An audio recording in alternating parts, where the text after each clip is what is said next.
Brain. On Brain I play guitar, and Antifa I do the vocals.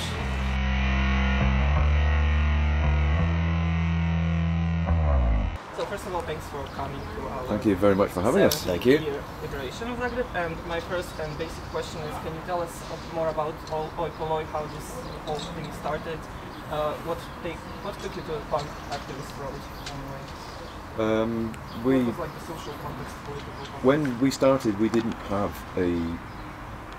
really have any kind of political ideas. It definitely wasn't politics that got us started. We were young kids at school, teenage kids at school, and we liked listening to punk music ourselves.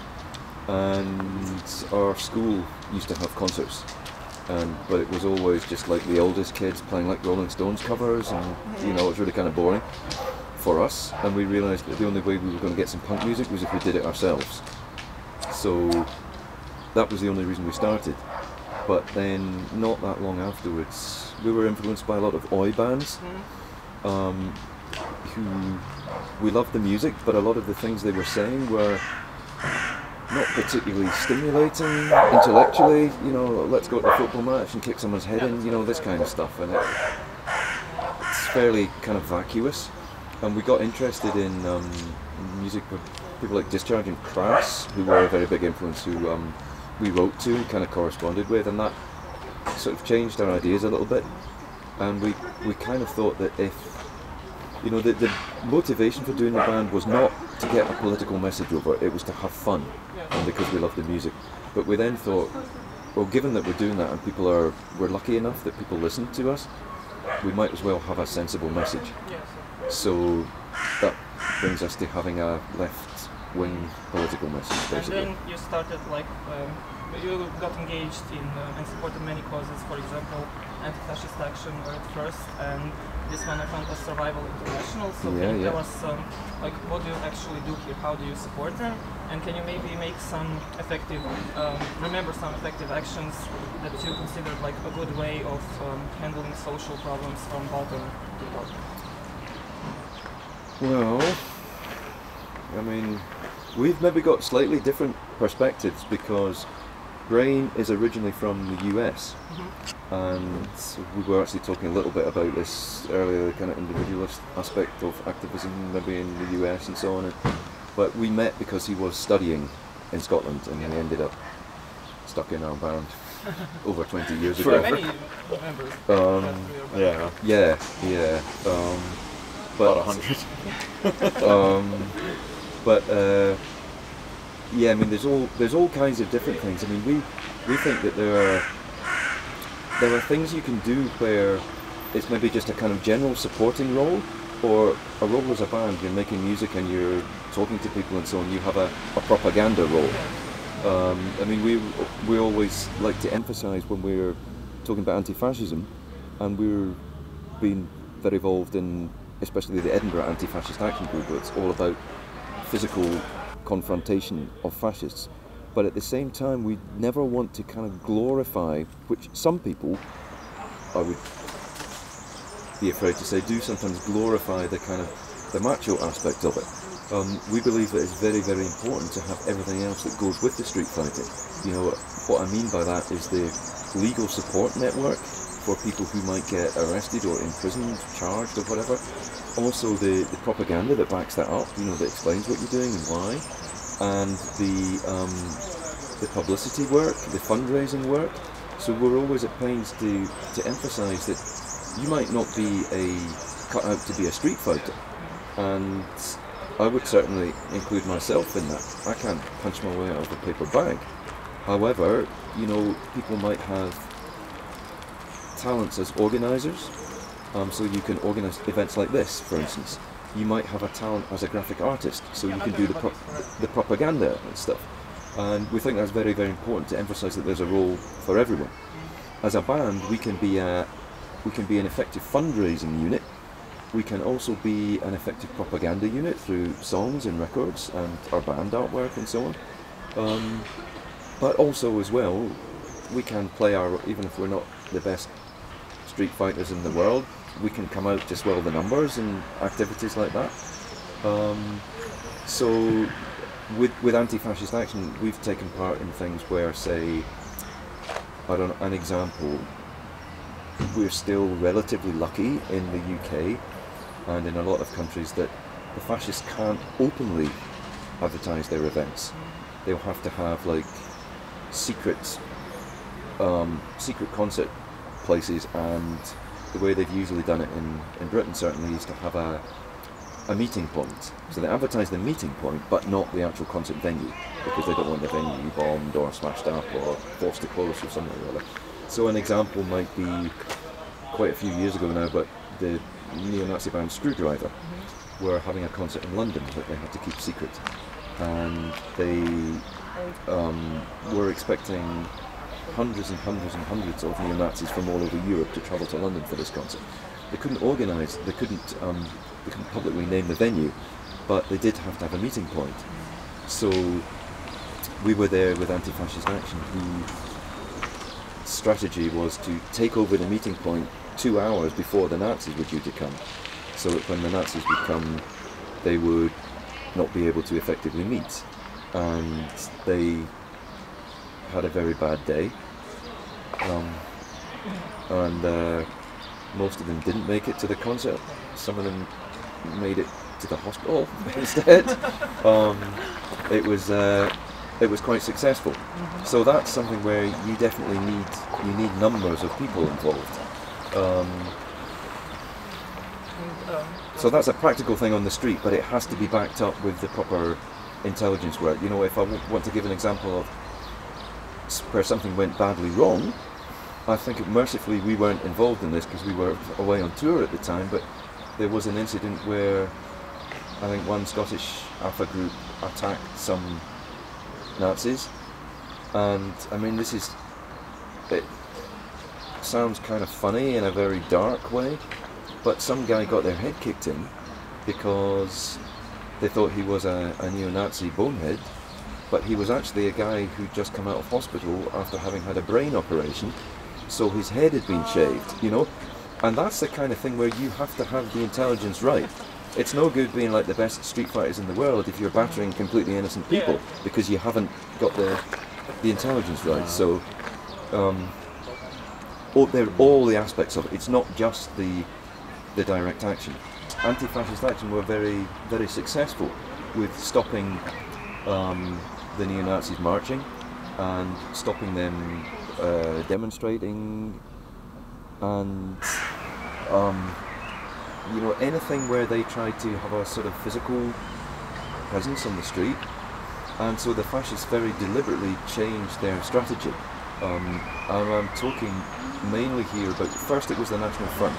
I mean, the situation in Britain is maybe very specific in that the National Front were the most successful neo-fascist organisation in the 1970s. And one of the main reasons that they collapsed was the Conservative Party under Margaret Thatcher adopted a lot of their rhetoric about British culture being swamped by immigrants and so, and basically pulled the kind of carpet from under them to an extent, and lots of their support ended up voting for the Conservative Party. The follow-up party to the National Front was the British National Party, and it was them who had this strategy of, you know, having lots of boot boys basically on the streets, and we will smash the commie scum of this kind of nonsense. And Anti-Fascist Action were very successful in countering that. And the BNP realised they had to change their strategy. So they changed from having these big confrontational marches, because they were always getting smashed, to a much more kind of sneaky way of building themselves up, which was through getting involved in community organisation. They would identify maybe a community issue, like a school that was under threat of being closed or something, and they would try and get people involved in local politics and build themselves up that way. And they were quite open about this, and they described this as, they said, you know, you lefties, this is your fucking nightmare, because it was a case of you couldn't find them a lot of the time, because there weren't these big targets out on the street that could be attacked. It was something that had to be countered by community organisation from the left side, and a lot of people who were involved in anti-fascist action couldn't be bothered with that. You know, it's a completely different kind of way of working, and there was an attempt with this, what was it, independent working class association, IWCA, to do stuff like that. But a lot of people, I mean, it has to be said, there's a certain amount of people involved in anti-fascist action stuff who just like the adrenaline. You know, I'm not saying there's the politics isn't behind it as well, but they're quite happy to go out and batter someone, but they can't be bothered sitting through weeks and weeks of boring meetings about some community thing. You know, that's why it's a role for everyone, and some people are more cut out for different things. So I think that has affected things, but also in the UK, the rug's been sort of pulled away from the BNP as well with this new party, the United Kingdom Independence Party, who make a big deal about we are against the European Union, we're against there's too much immigration and so on. They try and portray themselves as not an out-and-out fascist party, but that's where a lot of the support has gone. There's also at the same time this organisation called the EDL, and in Scotland the SDL, English Defence League or Scottish Defence League. Scottish Defence League is absolutely tiny and has never been able to do anything without lots of support from the EDL.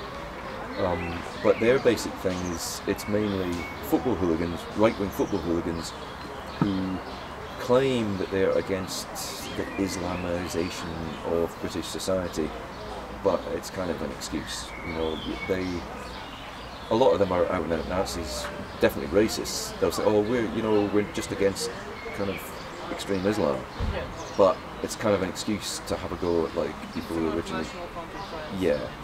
And you also get this sort of bizarre situation where they'll wave like an Israel flag on demos because they want to aggravate the parts of the Muslim population that are supporting Palestine, but at the same time they'll be Sieg Heiling because loads of them are Nazis.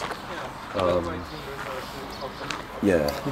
Confused. Yeah. Same with the OI subculture coming from Jamaica and totally.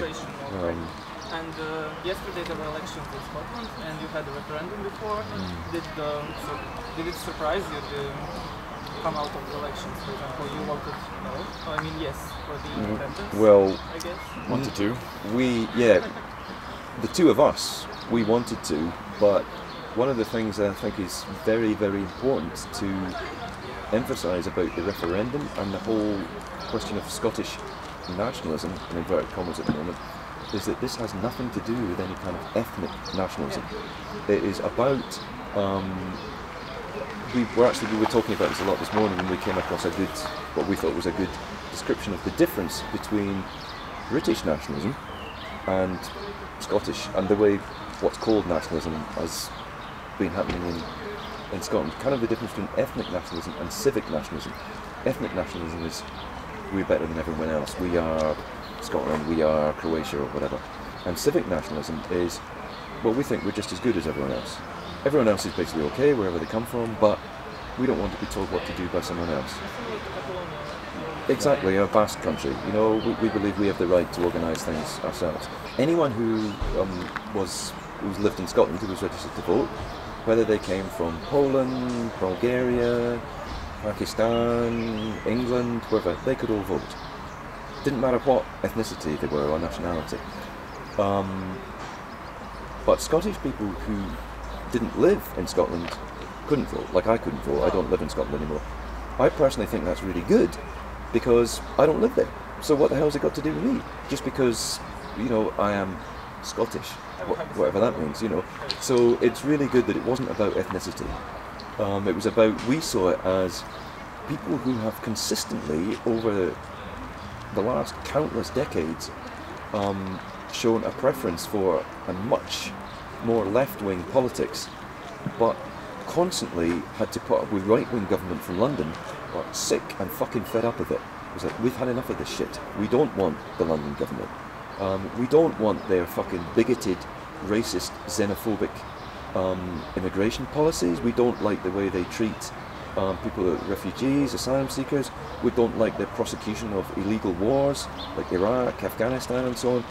We don't like the way the right-wing governments are systematically dismantling the welfare state, destroying the health service, selling off you know, assets that ordinary working people have paid for years. We're talking about schools, you know, social housing for low-income people. All of that was being destroyed, and the Scottish National Party, who, for those people watching who maybe think national, or it must be right-wing nationalist party, it's not. You know, we're not here to defend the, you know, the parliamentary process or whatever, but we must emphasise that they are a left-of-centre party. They are against the immigration policies of the London government. They are against nuclear weapons. They are pro renewable energy instead of, you know, nuclear electricity generation and so on. Since they got into power in the Scottish Parliament, which has power over some things, the supposed left-wing party in Britain, the Labour Party, who really are nowadays more like the Democrats in the US, they're a right-wing party as well now. But when they got into power, they put an end to free university education, so that you now have to pay fucking thousands in England. They put an end to free medicine. If you're ill, you know, you need a medicine. They were selling off social housing for low-income people that need affordable housing and so on. When the SNP got into power, they made university education free again. They made healthcare for older people free. They made the medicine free again. They stopped the sell-off of social housing, and they've started building more. So it's not a case of, you know, you can say, oh, well, they claim they'd make things better, but when they get into power, they'd be exactly the same. Well, actually, they've been in government in Scotland twice now, and they have made a lot of people's lives drastically better. So obviously, it's not a libertarian socialist utopia. It's still capitalism. There's still rich people. There's still cops kicking your head in and stuff. But it has made a concrete difference to a lot of people's lives. But the band is clearly anarcho band. Yeah, and yeah. Your songs but we don't fetishize the act of kind of non-voting. For us, you're more like pragmatical and. Yeah, for us, the important thing is to recognise that parliamentary democracy is never going to give us what we want. But at the same time, you know, our anarchism is about making people's lives better. It's not, or, you know, you're not going to sit there and if there's a chance to make things better, like with the independence referendum, yeah, it would still have been capitalism, but it would have been a damn sight better than what we've got now, which we've just seen the results. There's now another 5 years of right-wing government, and the bullshit that they started, they hadn't even really begun what's going to come. The next 5 years is, a lot of people have died already. I mean, it's a matter of life and death. And we would say there are a lot of rather naive, young, healthy, say, anarchist punk rockers, isn't it? Oh, fuck the independence referendum, don't vote, it's all shite. Well, easy for you to say, but if you're like a person who needs to get medicine constantly, who needs like decent low-income housing or something, and you had a chance to have those things, but you don't because, oh, let's not vote. You know, it's not the not voting that's the important thing, it's the recognising that that's not going to bring you there. And what do you think about those so-called raison bands, the ones that claim to be apolitical? Does that make sense? You're obviously a political band, you have a political message. What do you think about those bands who are saying for themselves, we don't want to mess with politics? I mean, how is punk different from other types of music? Is punk necessarily engaged in politics? Do you think it's true? Well, punk is another one of these words like communism that means a million different things to different people. Yes. And I think a lot of,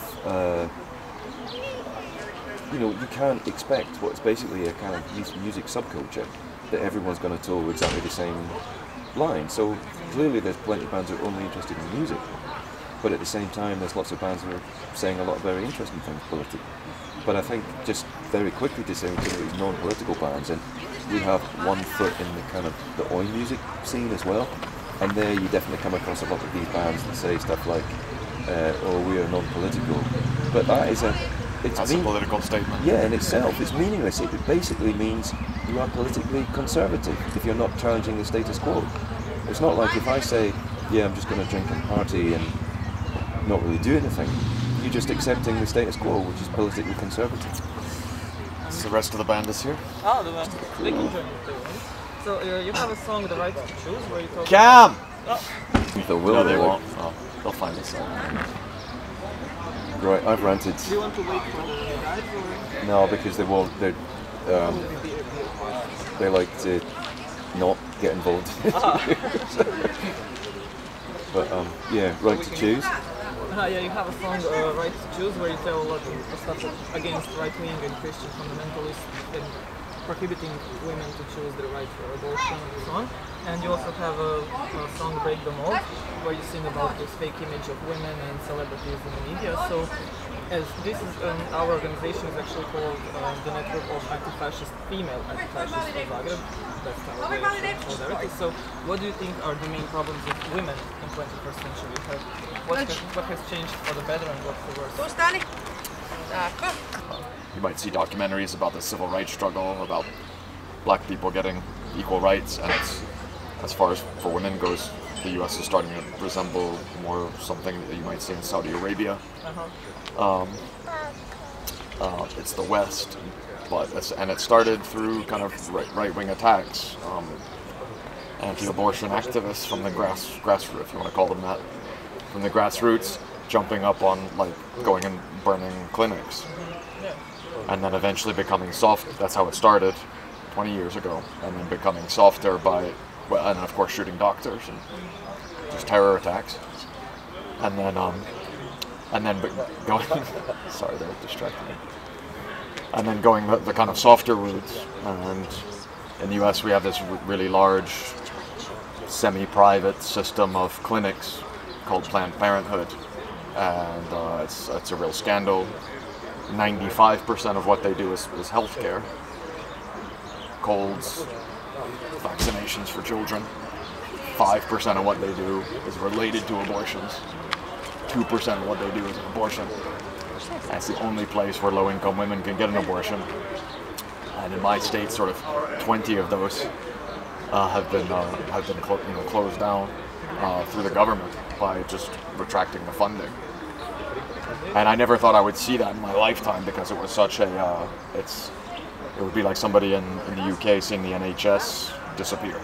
It's such an institution. It's been there my whole life. It's been there for generations. So.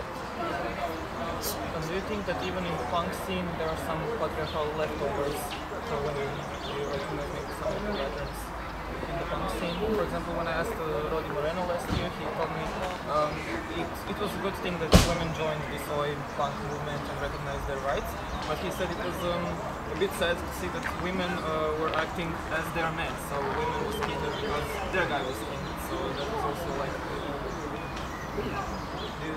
I mean, I would just say that I think we don't often, as men, we don't often realise how bad it is.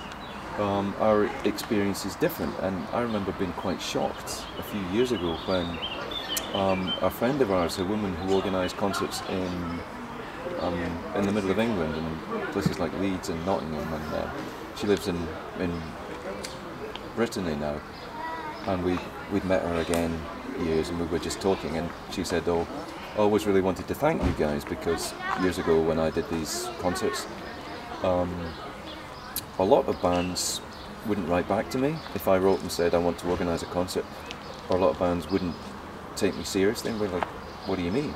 And she said, "Well, because I was a woman. A lot of like guys in bands," and I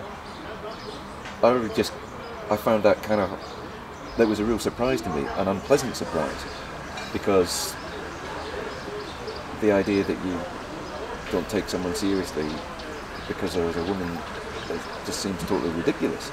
But obviously there's guys who still think like that,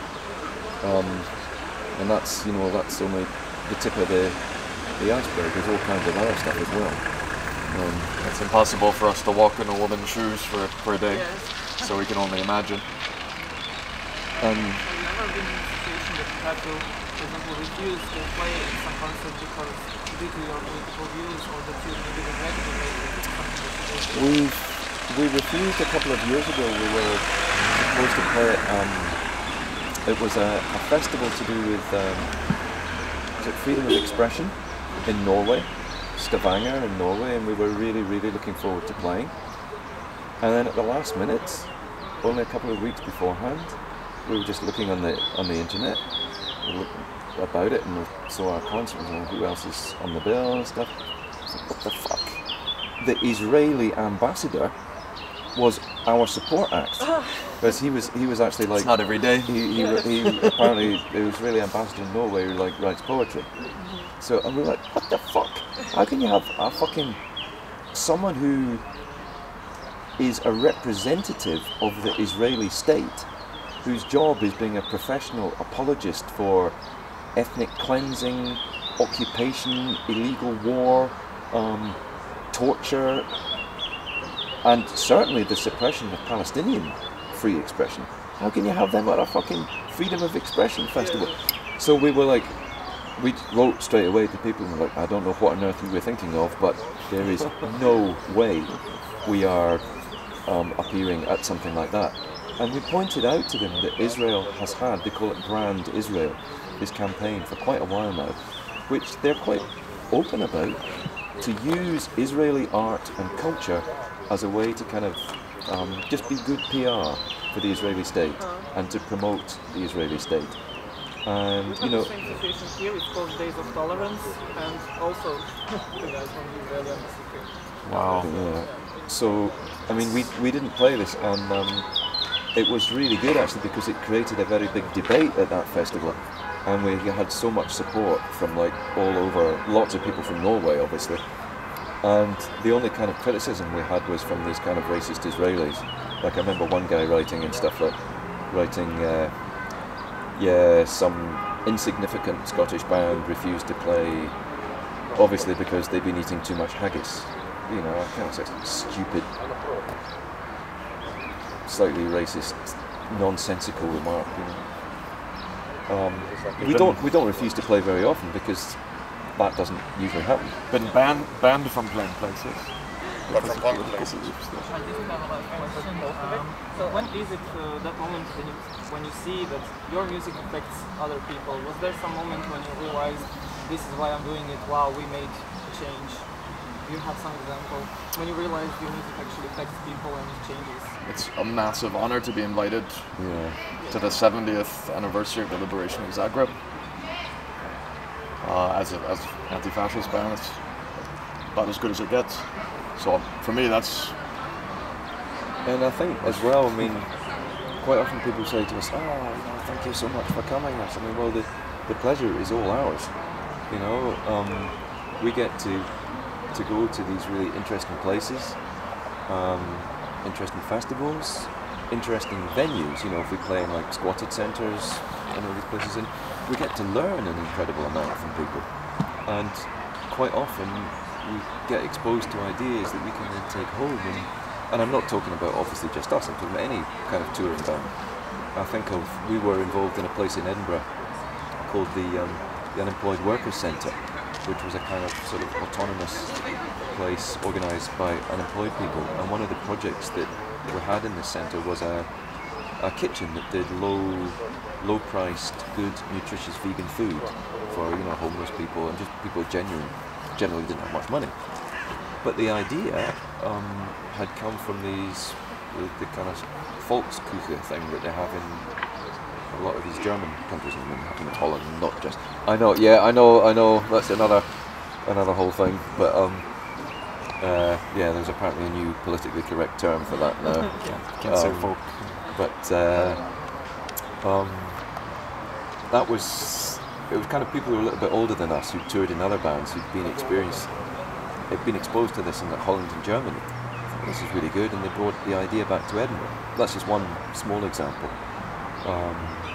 But I think sometimes when you realise that you are doing something that does have an effect is maybe when you get letters or emails from people.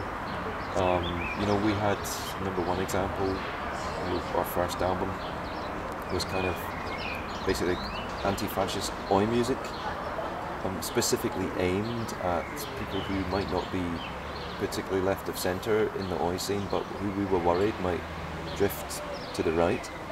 And I remember one person writing and saying, I used to kind of like stuff like Screwdriver and everything, but I got your album and it actually really made me think and totally changed my ideas, and I burnt all my Screwdriver records and that, and I would like to thank you so much, something, that is I think we got about 3 letters like that, and there was like 3,000 of those albums made initially. So, okay, 1 in 1,000 people maybe.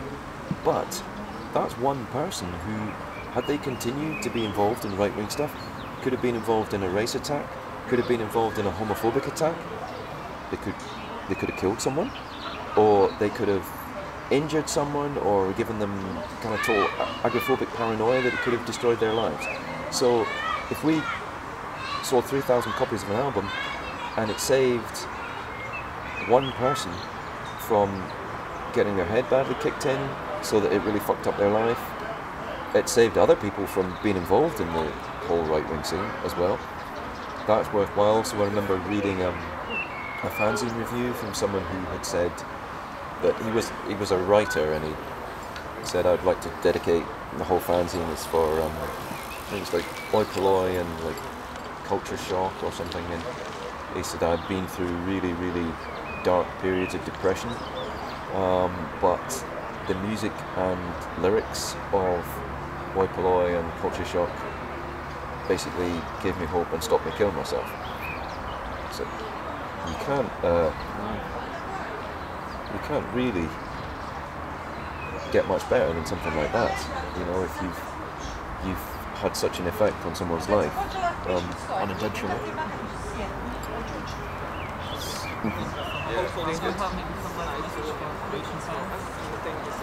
Sorry it's taken so long to play here. Yeah. I have to admit to being slightly curious. We looked at the Facebook page for this event, and we kind of wonder what they're saying. We get out Google Translate, and we saw a couple of them who kind of commented, oh, they'll never come, they hate Croatia, they've never come here in 30 years or something. And, and we're like, you know, we've wanted to come here for ages, but it's just, unfortunately, there's no kind of dark secrets, you know. It just didn't work out for various reasons. I think we got, if I remember right, I think we did get asked at some point to play, was it the Monte Paradiso thing in Pula? But I think the times we did get asked, we couldn't do it because the dates didn't work. People were working or on holiday or something, and then times when we could have done it, we didn't get asked. And we just, other times we've been asked, but the people couldn't afford to pay our costs. We don't generally ask for anything other than our costs. Well, some booze and some vegan food is nice, but yeah. But we hope to come back, actually. We hope to come back next time we tour in the autumn. So anyone looking at this that can get us a concert, please get in touch and we'll come back. Yeah. Thank you for having us. Thanks. Thanks. Should we get some more beer? Definitely, yes. Yeah. Yes, thank you.